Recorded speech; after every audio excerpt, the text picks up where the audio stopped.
Hi hello నమస్తే. నేను మీ Kaundinya. Telugu Desam party 2024 ఎన్నికల్లో గతానికి భిన్నంగా కొత్త రాజకీయ ప్రయోగాన్ని చేసింది. చాలా అంటే చాలామంది కొత్తవారి యువతకు టికెట్లను కేటాయించడం జరిగింది. అంతేకాదు వారి నుంచి మంత్రులను కూడా తీసుకునే ప్రయత్నం చేసింది. పార్టీ పరంగా అనేక అవకాశాలను కల్పించడం జరిగింది. అలా ఉత్తరాంధ్రలోని 3 జిల్లాల్లో అనేక మంది కొత్తవారు ఎమ్మెల్యేలుగా అయిపోవడం జరిగింది. అదేవిధంగా ఎమ్మెల్సీలను కూడా అవ్వడం జరుగుతుంది. పార్టీ పరంగా కూడా మంచి పదవులు దక్కించుకున్న వారు కూడా ఉన్నారు. అయితే పార్టీ అధినాయకత్వం ఎప్పటికప్పుడు తమ పార్టీ తమ్ముళ్ళ పనితీరును మదింపు చేయడం జరుగుతుంది. పార్టీ జనంతో, బయట నియోజకవర్గం జనంతో మమేకమవుతున్న విధానాన్ని కూడా స్పష్టంగా గమనించడం జరుగుతుంది. అలాగే పార్టీ ఎజెండాను, ప్రభుత్వ కార్యక్రమాలను కూడా జనంలో ఉంచుతూ గట్టిగా పనిచేసే వారి విషయాలను కూడా జాగ్రత్తగా గమనిస్తోంది. అదే సమయంలో పార్టీని పక్కన పెట్టి సొంత పనుల మీద దృష్టి సారించిన వారిని కూడా వైసీపీ నేతలతో కలిసి వ్యాపారాలు చేసుకుంటూ తమదైన శైలిలో ముందుకు పోతున్న వారి వైఖరిని కూడా పసిగట్టి వారికి తగిన హెచ్చరికలను కూడా జారీ చేస్తుంది. పార్టీ సమావేశాల్లోనే కాకుండా టెలికాన్ఫరెన్స్లోనూ పార్టీ అధినాయకత్వం ఎమ్మెల్యేలు తమ్ముళ్లకు క్లాస్ తీసుకుంటుంది. పార్టీ ఆదేశాల ప్రకారం పనిచేయాలని కూడా కోరుకుంటుంది. అయినా సరే వినని వారి మీద ఒక కన్ను వేసింది అని రాజకీయ విశ్లేషకులు చెప్పుకొస్తున్నారు. అలాంటి వారి జాబితాను కూడా సిద్ధం చేస్తుంది అంటున్నారు. అలా అని టీడీపీలో ప్రచారం జరుగుతున్నటువంటి నేపథ్యంలో ఎమ్మెల్యేలు కూడా కొంత ఎలర్ట్ అయ్యారనే విషయాన్ని కూడా చెప్తున్నారు.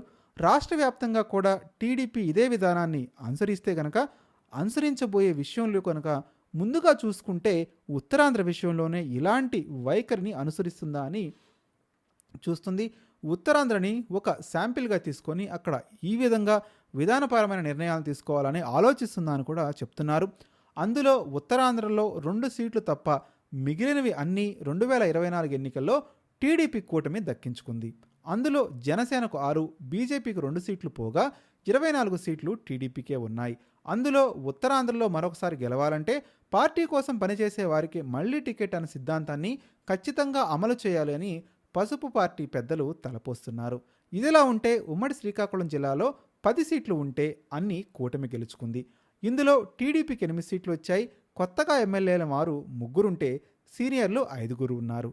తొలిసారి ఎమ్మెల్యే అయిన వారు పాతవారిని కలుపుకొని పోవడంలో చురుగ్గా లేరు అన్నది 1-2 చోట్ల వినిపిస్తుంది.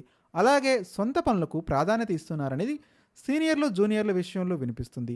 దీంతో ఈ జిల్లాలో వచ్చే ఎన్నికల్లో మళ్ళీ ఎంతమందికి టికెట్లు దక్కుతాయన్నది చర్చగా ఉంది. ఎక్కువసార్లు గెలిచిన టికెట్లు కూడా ఇవ్వము అనేటువంటి వారి పనితీరు మీదే ఆధారపడి పార్టీలో కొలమానం నడుస్తుంది అనేది ఇక్కడ తెలుస్తుంది. ఎన్ని ఎక్కువసార్లు గెలిచినా కూడా టికెట్ వస్తుందా లేదా అనేది ఇప్పుడు సర్వతా చర్చనీయంగానే మారింది. ఈ జిల్లాల్లో వచ్చే ఎన్నికల్లో మళ్ళీ ఎంతమందికి టికెట్లు దక్కుతాయి అనేది ఇతిమిద్దంగా చెప్పలేనటువంటి పరిస్థితిగా ఇప్పుడు పరిణమించింది అని కొంతమంది కూటమి నాయకులు ఆఫ్ ద రికార్డులో చెప్తున్నారు. ఇక ఉమ్మడి విజయనగరం జిల్లాలో చూస్తే 9 సీట్లు ఉంటే అందులో 8 టీడీపీకి చెందిన వారే ఉన్నారు. ఇక్కడ కూడా తొలిసారిగా గెలిచిన వారు ఉన్నారు. అలాగే సీనియర్లు ఉన్నారు. 4 మహిళా ఎమ్మెల్యేల్లో కొందరి పనితీరు మీద కూడా అధినాయకత్వానికి కొంత అసంతృప్తితో ఉంది అని చెప్తున్నారు. తొలిసారి గెలిచిన వారిలో ఒకరిద్దరు వైసీపీతో కలిసి చట్టాపట్టాలు వేసుకొని తిరుగుతున్నారన్న ఆరోపణలు కూడా అధినాయకత్వం దృష్టిలో ఉన్నాయని చెప్పుకొస్తున్నారు. ఇంకొక సీనియర్ మహిళా ఎమ్మెల్యే పనితీరు మీద కూడా అయితే సొంత పార్టీ నేతల్లోనే కొన్ని ఇబ్బందికరమైన కామెంట్లు వినిపిస్తున్నాయని, విమర్శలు వస్తున్నాయని కూడా చెప్తున్నారు. పార్టీ కార్యక్రమాలతో పాటు ప్రభుత్వ కార్యక్రమాలను, ప్రభుత్వ పథకాలను గురించి, అభివృద్ధిని గురించి జనంలో ప్రచారం చేయడంలో కొందరు ఎమ్మెల్యేలు వెనకబడిపోతున్నారన్న ప్రచారం కూడా ఉంది. అలాగే అధినాయకత్వం చెప్పిన దాన్ని పాటించకుండా వాళ్లకు ఇష్టం వచ్చినట్టుగా వ్యవహరిస్తున్నారు. వారి మీద కూడా దృష్టి ఉందని చెప్తున్నారు. దాంతో వచ్చే ఎన్నికల్లో ఇక్కడి నుంచి తిరిగి ఎంతమందికి టికెట్లు వస్తాయని చూస్తే ఇప్పటికైతే తెలియదు. కానీ వీరిలో చాలామందికి టికెట్లు ఎగిరిపోయే అవకాశం ఉందని చెప్తున్నారు. ఇక ఉమ్మడి విశాఖపట్నం జిల్లాకు వస్తే మొత్తం 15 అసెంబ్లీ సీట్లు ఉన్నాయి. ఇందులో జనసేనకు 4, బీజేపీకి 1 సీటు పోతే 8 సీట్లు టీడీపీకి ఉన్నాయి. ఇక్కడ సీనియర్లంతా టీడీపీకి ఉన్నారు. అందరూ 1-2 సార్లకు మించి ఎమ్మెల్యేలుగా గెలిచిన వారు ఉన్నారు. అయితే సీనియర్లలో తమకు మంత్రి పదవి దక్కలేదన్న అసంతృప్తి ఉందని వారు చెప్తున్నారు. అదే సమయంలో తమతో పాటు తమ వారసులను చాలామందిని రంగంలోకి దించుతున్నారు. దాంతో పార్టీలో ఆశావహులకు ఇది ఇబ్బందిగా మారుతుంది. పార్టీ అధినాయకత్వం అయితే ఎవరికి టికెట్ ఇస్తుందో తెలియదు అని చెప్తున్నారు. ఈ నేపథ్యంలోనే దశాబ్దాలుగా ఒకే కుటుంబం రాజకీయాల్లో ఉంటే తమకు అవకాశాలు ఎప్పుడు అన్నది మిగిలిన వారు కూడా లేవనెత్తుతున్నటువంటి ప్రాథమిక స్పష్టమైనటువంటి ప్రశ్న. దీంతో చాలా చోట్ల వర్గపోరు ఉంది. సీనియర్ వర్సెస్ జూనియర్లుగా కొనసాగుతుంది. మరొక వైపు చూస్తే పార్టీ కార్యక్రమాలను చాలామంది అనుకున్న విధంగా అమలు చేయడం అనేది లేదు అన్నది అధినాయక నుంచి వస్తున్నటువంటి తీవ్రమైనటువంటి విమర్శగా చెప్తున్నారు. విశాఖ జిల్లాతో పాటు అనకాపల్లి జిల్లాకు కూటమి ప్రభుత్వం ఇప్పుడు అధికమైనటువంటి ప్రాధాన్యత ఇస్తుంది. అదే సమయంలో అనేక సమస్యల మీద కూడా విపక్ష వైసీపీ పోరాటం చేస్తుంది. విపక్షాలకు ధీటుగా అధికార పక్షం వైపు నుంచి జవాబులు ఉండడం లేదని చెప్పుకొస్తున్నారు.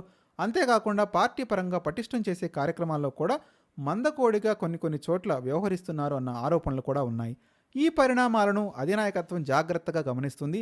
సీనియర్లు ఎక్కువ మంది ఉన్న ఉమ్మడి విశాఖ జిల్లాలో ఈసారి ఎంతమందికి టికెట్లు వస్తాయనేది చూడాలి అంటున్నారు. మరొక వైపు చూస్తే పార్టీ ఆలోచనల మేరకు పనిచేయని వారి విషయంలో కఠినంగా వ్యవహరించాలని కూడా హైకమాండ్ ఆలోచిస్తుంది. ఇటీవలే కొందరి నేతల పనితీరు మీద కూడా ర్యాంకులు కూడా ఇచ్చారు. మరింతగా మెరుగుపరుచుకోవాలని కూడా కోరారు. స్థానిక సంస్థలను ప్రభుత్వం ఈ ఏడాది అక్టోబర్ నుంచి దశలవారీగా నిర్వహించాలని చూస్తుంది. ముందుగా మున్సిపాలిటీలతో మొదలుపెట్టి చివరికి పంచాయతీలకు ఎన్నికలు పెట్టాలని అనుకుంటుంది. ఈ ప్రక్రియ మొత్తం పూర్తయ్యే నాటికి 2027 జనవరి ముగుస్తుంది అని చెప్తున్నారు. స్థానిక పోరులో పనితీరును ఎవరికైతే బాగా కనపరుస్తారో వారి విషయంలో ఒకలా, ఎవరైతే వెనకబడి ఉంటారో వారి విషయంలో మరొకలా వ్యవహరించాలనేది కూడా టీడీపీ అధినాయకత్వం ఆలోచిస్తుంది అని చెప్తున్నారు. ఉత్తరాంధ్రలో మొత్తం 24 మంది టీడీపీ ఎమ్మెల్యే తమ్ముళ్లలో ఎవరి ప్రోగ్రెస్ కార్డు ఏంటి అన్నది ఈ 2 ఏళ్ల కాలానికి బేరీజు వేసి అధినాయకత్వం దగ్గర ఉంచుకుంది అని చెప్తున్నారు. దానిని స్థానిక ఎన్నికల్లో వారి పనితీరు కూడా మార్కులేసి ఆ మీదట ఎవరిని ఎక్కడ ఉంచాలి అన్న లెక్కలను చూస్తారని చెప్పుకొస్తున్నారు. మొత్తం మీద చూస్తే చాలామంది సీనియర్లకు వచ్చే ఎన్నికల్లో యువత కోసం కారణంగా టికెట్లు దక్కవని ప్రచారం అయితే ఉంది. దీంతో పాటు తొలిసారి నెగ్గిన వారిలో వెనకబడిన వారికి కూడా టికెట్లు కష్టమనే భావన కూడా ఉంది. మరి చూడాలి వచ్చే ఎన్నికల్లో ఉత్తరాంధ్రలోని సీట్లలో ఎవరిని అందరం ఎక్కిస్తారో, ఎవరిని కిందకు తోస్తారో. మీరు కూడా మీ అభిప్రాయాన్ని కామెంట్ రూపంలో తెలియజేయండి. నిజంగానే వచ్చే ఎన్నికల్లో ఎవరికి సీట్లు ఉండబోతున్నాయి, ఎవరికి సీట్లు ఉండబోవడం లేదు, మర్చిపోకుండా కామెంట్ చేయడానికి ప్రయత్నించండి.